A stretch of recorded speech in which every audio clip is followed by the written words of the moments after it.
दोस्तों, तो आज हम पढ़ाई करने वाले हैं फिर से एक नया चैप्टर। बहुत बढ़िया चैप्टर है जिसका नाम है सॉन्ग ऑफ माई सेल्फ। ठीक है, जिसे वॉल्ट विटमैन साहब ने लिखा हुआ है। ये अमेरिकन पोएट थे। ठीक है, उनकी लिखी गई ये पोएम है, उसके समरी के बारे में हम डिस्कस करेंगे कि क्या होता है, वो क्या क्या बातें लिखे हैं पोएम में अपने बारे में। ठीक है, और एग्जाम में आएगा तो कैसे लिखेंगे, ये सारी बातों को हम सीखेंगे आज। और ये आएगा तो 5 नंबर का आएगा। ये गेस चैप्टर है, ठीक है ना, इस बार के एग्जाम के लिए, इसलिए इसको मैं पढ़ा रहा हूँ। अब बात कर लेते हैं चैप्टर के बारे में। ठीक है, चैप्टर का नाम हो गया song of my self. Song यानी गीत होता है, माई सेल्फ मतलब स्वयं यानी खुद का, यानी खुद का गीत। खुद का गीत मतलब खुद के बारे में वर्णन किया गया, उसे हम कहेंगे खुद का गीत, जिसे वॉल्ट विटमैन ने लिखा हुआ है। ये अमेरिकन पोएट हैं। ठीक है, अब बात कर लेते हैं ऑब्जेक्टिव, जहां से पूछेगा कि कहाँ के रहने वाले थे, तो अमेरिकन पोएट हैं। ठीक है, यहां से बना दे सकते हैं आप। और डेट ऑफ बर्थ क्या है, 1819, 1819 में उनका जन्म हुआ और डेथ हो गई 1892 में। ठीक है, तो यहां से 1 2 3 क्वेश्चन बन रहा है। राइटर्स ने भी पूछा है, जिसको भी अगर आप याद कर ले रहे हैं तो वहां से भी आप 1 नंबर का सॉल्व कर सकते हैं। तो चलिए मिला जुला के हम लोग 4-5 नंबर अभी केवल अभी तक डील कर लिए इस चैप्टर से, अगर आए तो। अब हम लोग समरी को देखते हैं। ठीक है, चलिए लिखा हुआ है, song of my self is a beautiful poem and it is also an individual feelings expressed by the poet Walt Whitman, the most individualist literary figure that America has produced। यानी कहने का तात्पर्य ये हुआ, ये जो चैप्टर है song of my self, इसे वॉल्ट विटमैन ने लिखा हुआ है। और ये जो पोएम है ये खुद के बारे में लिखी गई है, खुद की फीलिंग्स को इस पोएम के माध्यम से लिख के उन्होंने प्रदर्शित किया हुआ है। ठीक है, in this poem the poet says about himself, इस कविता में कवि अपने बारे में कहते हैं, he says that every atom of blood but good belongs to his soul। यानी मेरे हृदय के हर एक कण में, यानी मेरे शरीर के खून के एक एक कण में भगवान बसे हुए हैं। ठीक है, उसके बाद है, he always assumes which is right, he wanders in the support of his pain which gives him as a spike comes and touches his skin। अब मतलब समझिए, मतलब हुआ उन्हें आश्चर्य होता है कि मेरे जब शरीर के एक एक कण में भगवान का निवास है, भगवान बसे हुए हैं, फिर मुझे कोई सूल, थॉर्न यानी होता है कांटा, सूल, कांटा सूल बोलते हैं हिंदी में, जब कोई कांटा चुभता है मेरी स्किन पे तो मुझे दर्द का एहसास क्यों होता है, ये बातें वे सोच रहे हैं। ठीक है, नेक्स्ट पैरा में है, he whatever says that from his heart, और वो जो कुछ भी सोचते हैं दिल से सोचते हैं। He says that everyone of this world comes one by one। वे कहते हैं इस संसार में सभी कोई 1 by 1 एक एक करके आता है और फिर एक एक करके चला जाता है। He always keeps feelings or thoughts in his mind either good or bad। वे हमेशा अपने मन में अच्छे और बुरे दोनों प्रकार के विचारों को रखते हैं। ठीक है, वे हर तरह की बातों को सोचते हैं, क्या अच्छा है क्या बुरा है, और वो ये भी अच्छे से जानते हैं कि एक एक करके सबको आना है और फिर एक एक करके चले जाना है।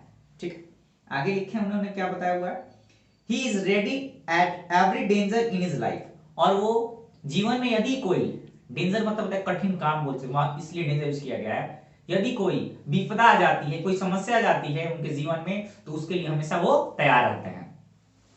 ही accepts that life is not a bed of roses, और वो इस बात को स्वीकार करते हैं कि हमारी जो जिंदगी है वो कोई फूलों का सेज नहीं है, यानी फूलों जैसे का बिस्तर लगा हुआ तो उसको फूलों का सेज बोलते हैं। गए और लेट गए, यानी आनंद पूर्वक जिंदगी बिता रहे हैं। जिंदगी वैसी नहीं है, जिंदगी है तो जिंदगी में उतार चढ़ाव है, कभी आपको कठिनाइयों का सामना करना पड़ेगा, कभी बहुत खुशी का एहसास होगा, यही जिंदगी है। आगे लिखे हैं, it is full of difficulties and also happiness, it is the finest gift given us by God. वे कहते हैं कि जिंदगी जो है कई तरह के उतार चढ़ाव से भरी हुई है, और हमारी जो जिंदगी है वो भगवान का दिया हुआ सबसे बड़ा तोहफा है कि उन्होंने उपहार के रूप में हमें ये इंसान की जिंदगी दी है। आगे लिखा हुआ है, here there are so many people who fight in the name of religion and on religious festival. वे कहते हैं कि आज के समय में लोग अपने अपने धर्म के नाम पर, यानी हिंदू मुस्लिम सिख ईसाई जो भी बोल लीजिए, जैन हो गए, तो वे कह रहे हैं कि आज के समय में तो लोग धर्म के नाम पे लड़ाई करने लगते हैं एक दूसरे से, यानी धार्मिक कोई त्योहार आ जाता है उस पर भी लड़ाई, यानी होली आ गया तो हिंदू लोगों की हो गया वो बात, दशहरा आ गया वो भी हिंदू का हो गया, अगर वही ईद या बकरीद आ जाता है मुसलमान लोगों का हो गया, तो वे लोग उसमें भी आपस में लड़ाई कर लेते हैं। उनके कहने का तात्पर्य यही है। अब नेक्स्ट पेज में हम देखते हैं क्या है। वे कहते हैं that should not be like this, यानी कह रहे हैं कि किसी को ऐसा नहीं होना चाहिए, ठीक है, आपस में झगड़ा नहीं करना चाहिए। Everyone should think that there is nothing in this life, और सभी को यह सोचना चाहिए कि हमारी जिंदगी में कुछ नहीं है, ये सब एक आडंबर है, एक नाटक है। हम सभी क्या है, एक कलाकार हैं, आए हैं इस दुनिया में, अपना अपना रोल को हम प्ले करते हैं, फिर एक दिन टाइम खत्म हो जाएगा हमारा तो हमें वापस चले जाना है। So we should always be happy and try to make others happy, इसलिए हमें जितना हो सके हमेशा खुश रहना चाहिए, और हो सके तो अपने से भी आप दूसरों को खुश रखिए, यानी हमेशा खुश रहिए और दूसरों को भी खुश रखिए, ठीक है। आगे लिखे हैं this is the real meaning और सेक्रेट ऑफ लाइफ, यानी उनके कहने का तात्पर्य यह हुआ कि जिंदगी का यही सार है, यानी हमारी जिंदगी का मतलब यही निकल रहा है, खुश रहिए और लोगों को भी खुश रखिए, ठीक है। तो यहाँ पे चैप्टर खत्म होता है।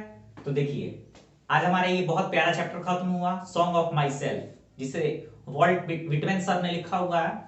उन्होंने खुद की फीलिंग्स को इस पोएम के माध्यम से लिख के बताया हुआ है, और पोएम को पढ़ने के बाद यानी इसकी समरी को समझने के बाद हमें पता चलता है कि हमारी जो लाइफ है वो कितनी इंपॉर्टेंट है, ठीक है।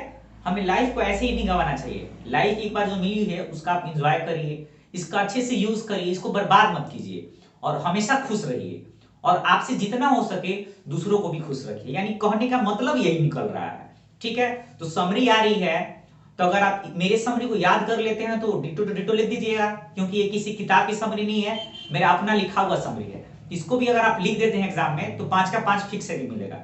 और ये सारी बातें अगर याद नहीं हो रही हैं तो मतलब तो यही है जो अभी मैंने 4-5 लाइन में बातें आपको समझाई, इसका मतलब तो इसको आप याद कर लीजिए और एग्जाम में आता है तो लिखिए। और सबसे इंपॉर्टेंट चीज आज के वीडियो में ये रहेगा कि आप लोग जो भी लड़के हैं हमारे चैनल पे आ रहे हैं, हमारी वीडियो को देख रहे हैं, अगर उनको पसंद आ रहा है और वो एग्जाम देते हैं और यदि लड़ जाता है, मेरा गेस किया हुआ चैप्टर यदि लड़ जाता है और यहां से आप अच्छा से नंबर उठा पाते हैं अपने एग्जाम में, तो प्लीज अपने आने वाले जूनियर्स को या अपने दोस्तों को हमारा जो ये यूट्यूब चैनल है इसका लिंक जरूर शेयर करिएगा, ताकि जैसे आपको हमारे चैनल के माध्यम से हेल्प मिला, आप अच्छा स्कोर कर सके एग्जाम में, वे लोग भी अच्छा स्कोर कर सकें। तो बस एक छोटा सा सजेशन है मेरा, आपको अच्छा लगे तो ही कीजिएगा, नहीं लगे तो कोई बात नहीं। तो आज के लिए इतना ही, मिलते हैं फिर नेक्स्ट वीडियो में एक नए चैप्टर के साथ, जिसमें हम लोग दिल लगाकर फिर से मन लगाकर पढ़ाई करेंगे। तब तक दोस्तों आप सभी अपना ख्याल रखिए। आज के लिए